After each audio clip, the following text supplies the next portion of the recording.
तो कहानी की शुरुआत में हमें बताया जाता है कि कई सालों पहले इस दुनिया में कई डीमन सामने आए जो बहुत ही ज्यादा शक्तिशाली थे और उन्होंने धरती पर कब्जा करने के लिए इंसानों को मारना शुरू कर दिया, जिस वजह से इंसान विलुप्त होने की कगार पर पहुंच गया था। तभी कुछ बचे हुए इंसानों ने इंसानियत को बचाने के लिए देवताओं से मदद मांगी और उन इंसानों की प्रार्थनाओं को सुनकर कई युद्ध के देवता सामने आए जिन्हें इडाटेन के नाम से भी जाना जाता था, और उन्होंने अपनी रफ्तार और ताकत से उन डीमंस का सामना किया और उन्हें एक माउंटेन के ऊपर सील कर दिया। लेकिन वो डीमंस बहुत ही ज्यादा शक्तिशाली थे और उन्हें उस सील में ज्यादा देर तक कैद में नहीं रखा जा सकता था। इसलिए उनमें से एक इडाटेन के ग्रैंडफादर ने और उनके एक साथी ने उस सील को मजबूत करने के लिए अपनी लाइफ को सेक्रीफाइस कर दिया, जिससे वो डीमंस हमेशा के लिए उस सील में कैद हो गए। और अब इस बात को लगभग 800 साल गुजर चुके हैं और वो डीमंस अभी भी उस सील में कैद हैं। जिसके बाद हमें हायाटो नाम के एक लड़के को दिखाया जाता है जो एक इडाटेन होता है और वो रिन के साथ ट्रेनिंग कर रहा होता है। लेकिन रिन की ट्रेनिंग बहुत ज्यादा खतरनाक होती है और वो उसमें हायाटो की हड्डी पसली एक कर देती है, जिस पर हायाटो रिन से पूछता है कि आखिर वो उसको इतनी हार्ड ट्रेनिंग क्यों करा रही है, क्योंकि डीमन तो अब सील में कैद है और वो 800 सालों से उस सील से बाहर नहीं आए। जिस पर रिन उसे कहती है कि उसे नहीं पता कि वो सील कब तक उन डीमंस को कैद में रख पाएगी, इसलिए वो सभी इडाटेन को ट्रेन करके उन्हें पावरफुल बनाना चाहती है। जिसके बाद हायाटो वहाँ से चला जाता है क्योंकि वो अपनी ट्रेनिंग से बहुत थक चुका था। तभी वो एक येस्केल नाम के इडाटेन से मिलता है जो कि उसका दोस्त होता है और वो भी रिन का स्टूडेंट होता है जो रिन की हार्ड ट्रेनिंग की वजह से वहाँ से भाग गया था। जिसके बाद वो हायाटो को उसकी नई फ्रेंड पोला से मिलवाता है जो कि एक इडाटेन होती है और वो येस्केल को बताती है कि कुछ इंसान नॉर्थ में खुदाई कर रहे हैं जो उसे थोड़ा अजीब लग रहा था। इसलिए वो सब उस चीज की इन्वेस्टिगेशन करने जाते हैं जहाँ पर उन्हें पता चलता है कि एक मैड साइंटिस्ट बर्फ में कैद एक डीमन को आजाद कर रहा है और उस डीमन का नाम डियाब्लो होता है और वो साइंटिस्ट उसमें कामयाब भी हो जाता है। लेकिन उसके सभी साथियों को डर लग रहा होता है कि कहीं वो डीमन उन पर हमला न कर दे, जिस पर वो साइंटिस्ट उन्हें बताता है कि डियाब्लो इंसानों पर हमला नहीं करता, वो सिर्फ गॉड्स पर हमला करता है। तभी डियाब्लो को पोला दिखती है और वो उस पर अटैक करने लग जाता है, जिससे आसपास की बर्फ टूटने लग जाती है और उस साइंटिस्ट के लोग बर्फ में दब जाते हैं। तभी वहाँ पर हायाटो और येस्केल आ जाते हैं जो कि उस डीमन से फाइट करने लगते हैं और इसी दौरान वो साइंटिस्ट उन सभी इडाटेन्स का डाटा अपने पास रिकॉर्ड कर रहा होता है। तभी वो डीमन हायाटो पर अटैक करता है और उसे काफी दूर उड़ा देता है और उस पर एक लेजर से अटैक करता है, जिस पर येस्केल उस डीमन पर हमला करता है। पर उस अटैक से उस डीमन को कुछ नहीं होता और वो डीमन येस्केल के सीने में एक बड़ा छेद कर देता है, जिस पर पोला उस मॉन्स्टर से अपने दोस्तों का बदला लेने के लिए हमला करने लग जाती है। पर उसके हमले से उस मॉन्स्टर पर कोई असर नहीं होता। जिसके बाद वो मॉन्स्टर पोला पर अटैक करके उसे भी मारने वाला होता है, लेकिन तभी येस्केल वहाँ आ जाता है और उसे बचा लेता है और वो लोग छिप जाते हैं। और उस मॉन्स्टर को देखकर येस्केल समझ जाता है कि वो मॉन्स्टर सिर्फ गॉड्स पर अटैक कर रहा है। तभी पोला उससे पूछती है कि आखिर वो इतनी चोट लगने के बाद भी जिंदा कैसे है, जिस पर वो उसे इस बारे में बाद में बात करने को कहता है। तभी हायाटो एक माउंटेन को उखाड़कर उस मॉन्स्टर पर फेंकता है और उस पर कई सारे अटैक करता है, जिससे वो मॉन्स्टर काफी घायल हो जाता है। जिसके बाद हायाटो उस मॉन्स्टर पर एक जोरदार अटैक करता है, जिससे उस मॉन्स्टर का सीना फट जाता है और वो मर जाता है। जिसके बाद वो लोग उस साइंटिस्ट के पास जाते हैं जो कि वहाँ से प्लेन से भागने की कोशिश कर रहा होता है, लेकिन हायाटो उसके प्लेन को पकड़ लेता है और उस पर एक अटैक करता है, जिससे वो प्लेन क्रैश हो जाता है। और वो लोग देखते हैं कि वो साइंटिस्ट असली नहीं था और उस प्लेन में सिर्फ उसका एक रोबोट था जिसे उसने उन लोगों को चकमा देने के लिए बनाया था। और वो उस रोबोट के जरिए उन लोगों को बताता है कि वो जल्दी सभी डीमंस को वापस से जिंदा करेगा और उस सील को भी तोड़ देगा, जिसके जरिए गॉड्स ने उन डीमंस को कैद में रखा हुआ है। जिसके बाद हायाटो और येस्केल वापस से रिन के पास जाते हैं और वो सभी ये बात समझ जाते हैं कि वो उन डीमन से बहुत ही ज्यादा कमजोर है और वो अभी उनका सामना नहीं कर सकते हैं। इसलिए वो रिन से उनको ट्रेन करने की रिक्वेस्ट करते हैं। तभी रिन येस्केल को देखती है और वो उसे बहुत नाराज होती है क्योंकि वो उसकी ट्रेनिंग से भाग गया था। जिस पर येस्केल रिन को अपनी बातों में बहला फुसलाकर मना लेता है और वो पोला को भी रिन से इंट्रोड्यूस करवाता है और उसे बताता है कि पोला को पोंटा ने आजाद किया है और पोंटा भी रिन का एक स्टूडेंट होता है। दरअसल इडाटेंस का जन्म इंसानों की इच्छा से होता है और उन्हें अपने सेल से निकलने में कई हजारों सालों का समय लग जाता है। लेकिन अगर कोई इडाटेन किसी दूसरे इडाटेन को उनके सेल से निकलने में मदद करे तो वो अपने समय से पहले उस सेल से बाहर आ पाते हैं। जिसके बाद रिन उन सभी की ट्रेनिंग स्टार्ट करती है और अपनी पूरी पावर से उन पर अटैक करके उन्हें खूब मारती है, जिससे उनकी हड्डी पसली टूट जाती है और हम समझ पाते हैं कि आखिर एस्केल रिन के साथ क्यों ट्रेनिंग नहीं करना चाहता था, लेकिन इस ट्रेनिंग से उन सबको एक फायदा होता है। दरअसल इडाटेंस की बॉडी नॉर्मल ह्यूमन या डीमन जैसी नहीं होती, इसलिए उनको खाने पीने और सांस लेने की जरूरत नहीं होती है, लेकिन उनका स्वभाव और उनका रंग रूप बिल्कुल एक ह्यूमन की तरह ही होता है और उसी ह्यूमन नेचर को बदलने के लिए वो इतनी हार्ड ट्रेनिंग करते हैं। जिसके बाद हमें उस मैड साइंटिस्ट के आर्मी के जनरल का सीन दिखाते हैं, जो कि एक दूसरी आर्मी पर अटैक करके उन्हें हरा रहा होता है और हम देख पाते हैं कि उस जनरल के पास एक्स्ट्रा ऑर्डिनरी पावर्स होती है। जिसके बाद वो लोग अपना मिशन पूरा करके अपने बेस पर वापस लौटते हैं, जहाँ पर उस साइंटिस्ट ने अपने सभी खास लोगों की एक मीटिंग रखी होती है और वो साइंटिस्ट उन्हें इडाटेंस के ऊपर कलेक्ट किए हुए अपने डाटा को दिखा रहा होता है और हम देखते हैं कि उस मीटिंग में मौजूद सभी लोग डीमंस होते हैं, जिन्हें उस साइंटिस्ट ने ह्यूमन बॉडी और उनकी ही जैसी इंटेलिजेंस दी होती है, जिससे वो पहले से ज्यादा पावरफुल हो गए होते हैं और ऐसे लगभग 400 तक डीमंस उनकी आर्मी में होते हैं। जिसके बाद वो साइंटिस्ट उन लोगों को सभी इडाटेंस का डाटा दिखाकर कहता है कि उन्हें उन सभी इडाटेंस को जल्दी से मारना होगा, जिस पर कुछ डीमंस उन इडाटेंस पर हमला करने के लिए तैयार हो जाते हैं। जिसके बाद हमें रिन और बाकियों का सीन दिखाते हैं, जो कि ट्रेनिंग कर रहे होते हैं। तभी हयाटो की नजर रिन के ऊपर लगे ट्रैकर पर जाती है और एस्केल ने भी एक ऐसा ही ट्रैकर हयाटो के ऊपर लगा हुआ देखा था और वो समझ जाता है कि वो साइंटिस्ट उन लोगों पर अटैक करने वाला है। तभी वहाँ पर एक लड़का आसमान से गिरता है, जिससे एक डीमन जैसी ऑरा निकल रही होती है, जिस पर हयाटो उस लड़के से बात करने जाता है, पर वो लड़का हयाटो पर अपने डायमोनिक आर्म से अटैक करता है, जिससे हयाटो घायल हो जाता है। लेकिन वो तब भी उस डीमन से लड़ने की कोशिश कर रहा होता है और वो डीमन हयाटो को जान से मारने वाला होता है, जिस पर रिन बीच में आकर उस डीमन को रोक देती है और उसे दूर उड़ा देती है। लेकिन तभी हयाटो उस डीमन से लड़ने की जिद करने लगता है, जिस पर रिन हयाटो का गला तोड़कर उसे बेहोश कर देती है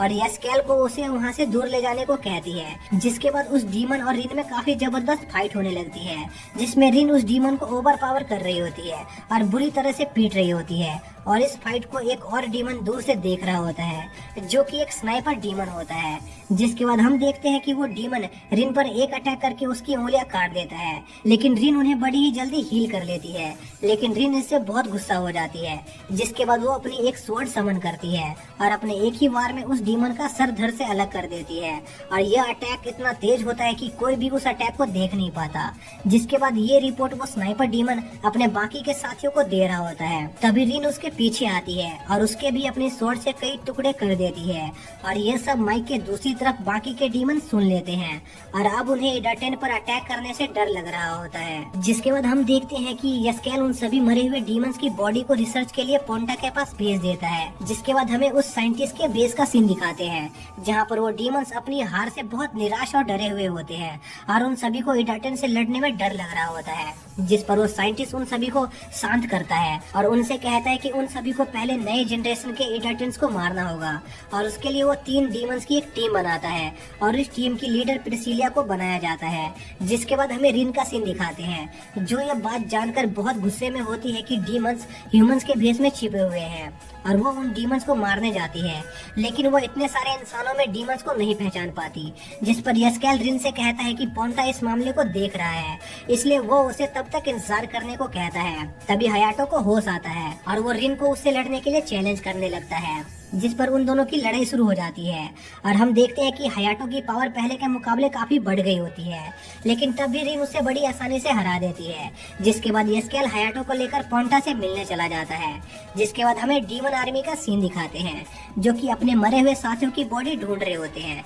लेकिन उन्हें वो कहीं नहीं मिलती और उन्हें समझ में आ जाता है कि इडाटेंस उनकी बॉडीज को रिसर्च के लिए ले गए हैं और वो ये अंदाजा लगा लेते हैं कि वो इडाटेन अभी होटेना सिटी की ओर बढ़ रहे होंगे। जिस पर वो उन इडाटेन को हंट करने के लिए वो सिटी की ओर निकल जाते हैं। जिसके बाद हमें पोंटा का सीन दिखाते हैं, जो कि एक गेमर होता है और वो बहुत फेमस होता है। तभी एस्केल उसे उससे मिलने बुलाता है, जिस पर पोंटा तुरंत उससे मिलने जाता है और उसे अपने बेस पर ले जाता है। तभी हम देखते हैं कि वो डीमंस उस सिटी में पहुंच गए होते हैं और वो उन इडाटेंस को ढूंढ रहे होते हैं और उन डीमंस आर्मी ने उस सिटी के सभी कैमरास को हैक कर लिया होता है, लेकिन फिर भी उन्हें वो इडाटेन कहीं नहीं मिल रहे होते। तभी हम सभी इडाटेंस को पोंटा के बेस पर देखते हैं जहाँ पर यस्केल पोंटा को सभी इडाटेन से इंट्रोड्यूस करवाता है। जिसके बाद यस्केल पोंटा को हयाटो को उसकी ट्रेनिंग में मदद करने के लिए कहता है, जिस पर पोंटा और हयाटो मान जाते हैं और ट्रेनिंग करने निकल जाते हैं। और इसी मौके को पाकर यस्केल उन सभी डीमंस की बॉडी को लेकर रिसर्च सेंटर की ओर जाने लगता है। लेकिन तभी डीमन आर्मी वाले उसे एक सीसीटीवी कैमरे में देख लेते हैं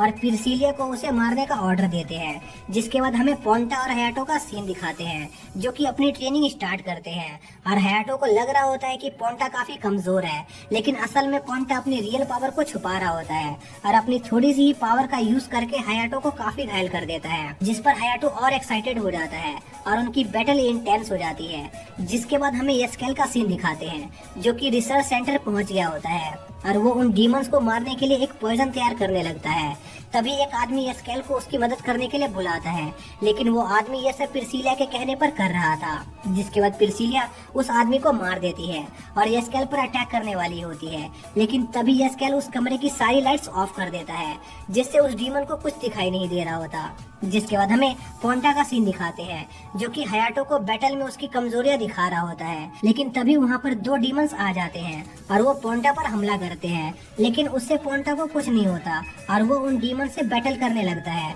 और उन दोनों में से एक डीमन पोला और हयाटो से लड़ने लग जाता है। जिसके बाद उनमें बैटल स्टार्ट हो जाती है और हयाटो और पोला उस डीमन से काफी अच्छी तरह लड़ रहे होते हैं। जिसके बाद हमें यस्केल का सीन दिखाते हैं जिसने पिरसिलिया को स्टन ग्रेनेड से अंधा कर दिया होता है और उसे कई सारे सवाल पूछता है और उसे डीमन के ह्यूमन बॉडी को अडेप्ट करने से आई कमियों के बारे में बताता है और एक पॉइजन गैस से उसे कमजोर कर देता है और उसे बताता है कि उसने जिन डीमंस को पोंटा से लड़ने भेजा है वो पोंटा के हाथों मारे जाएंगे। जिसके बाद हमें पोंटा को दिखाते हैं जो कि उन डीमंस के साथ मजे में लड़ रहा होता है और हयाटो और पोला की मदद के लिए उन्हें उसका एक वेपन देता है जो कि बहुत ज्यादा स्ट्रांग होती है और उस वेपन को देखकर उस डीमन की हालत खराब हो जाती है। लेकिन हयाटो पोंटा के उस वेपन को इस्तेमाल करने से मना कर देता है और उस डीमन को अपनी पावर से हरा देता है। जिसके बाद हम यस्केल को देखते हैं जिसने पिरसिलिया का ब्रेन वॉश करके उसे अपने कंट्रोल में कर लिया होता है और तभी पोंटा और हयाटो भी वहाँ बाकी के दो डीमंस को लेकर आ जाते हैं और यस्केल उनका भी ब्रेन वॉश कर देता है।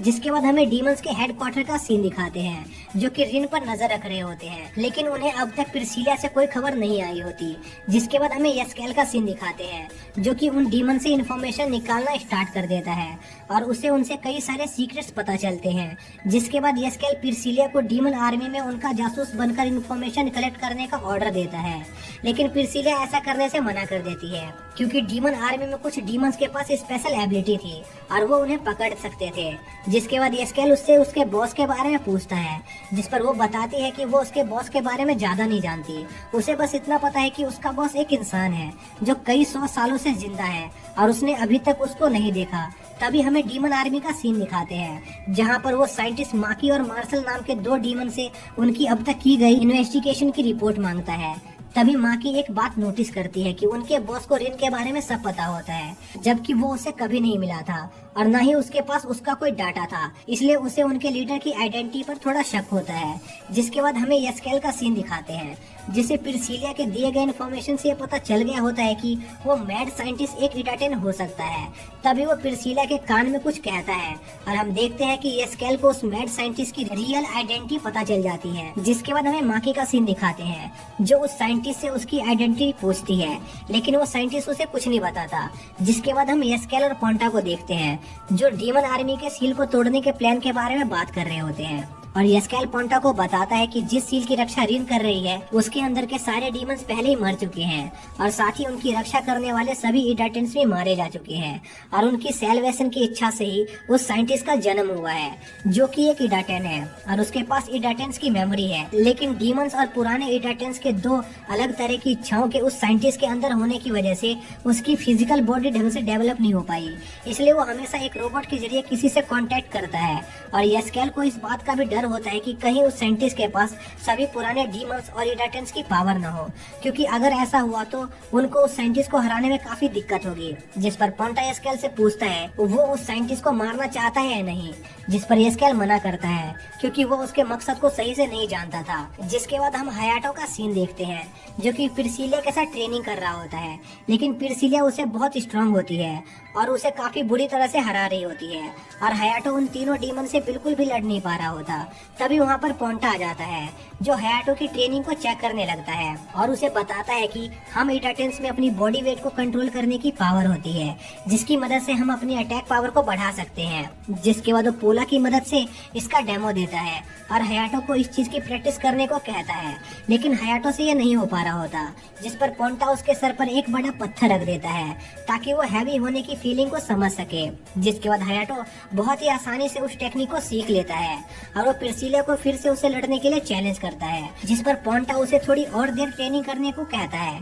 पर हयाटो नहीं मानता और वो पिरसिलिया से फाइट करने लगता है। तभी हयाटो वेट टेक्निक का यूज करता है जिससे उसकी पावर बहुत बढ़ जाती है और वो पिरसिलिया को एक ही अटैक में दूर उड़ा देता है। और सभी हयाटो की इतनी जल्दी सीखने की एबिलिटी को देखकर काफी शौक होते हैं और वो कुछ ही देर में इस टेक्निक को मास्टर भी कर लेता है। और पोंटा ये समझ जाता है कि हयाटो एक पैदाइशी जीनियस है। जिसके बाद हयाटो उन तीनों डीमन को एक एक करके हरा देता है, इसलिए वो उन सभी डीमन से एक साथ लड़ने की डिमांड करता है, जिस पर पोंटा उसे रोकता है और खुद हयाटो से लड़ने जाता है क्योंकि वो खुद हयाटो के टैलेंट को देखना चाहता था। जिस पर उन दोनों में फाइट होती है और पोंटा एक ही किक में हयाटो को बहुत दूर उड़ा देता है। यह देखकर पिरसिला सोचती है कि पोंटा अपनी रियल पावर को उनके साथ फाइट करते वक्त छिपा रहा था और अगर डीमंस ने कभी भी इडाटन से फाइट करी तो वो पक्का हार जाएंगे। तभी वहाँ पर पिरसिला का एक साथी आता है जो पिरसिला को बताता है कि उनके हेड उनसे इडाटन से हुई बैटल की रिपोर्ट मांग रहे हैं, जिस पर पिरसिलिया उसे हेड को कोई भी जवाब देने से मना करती है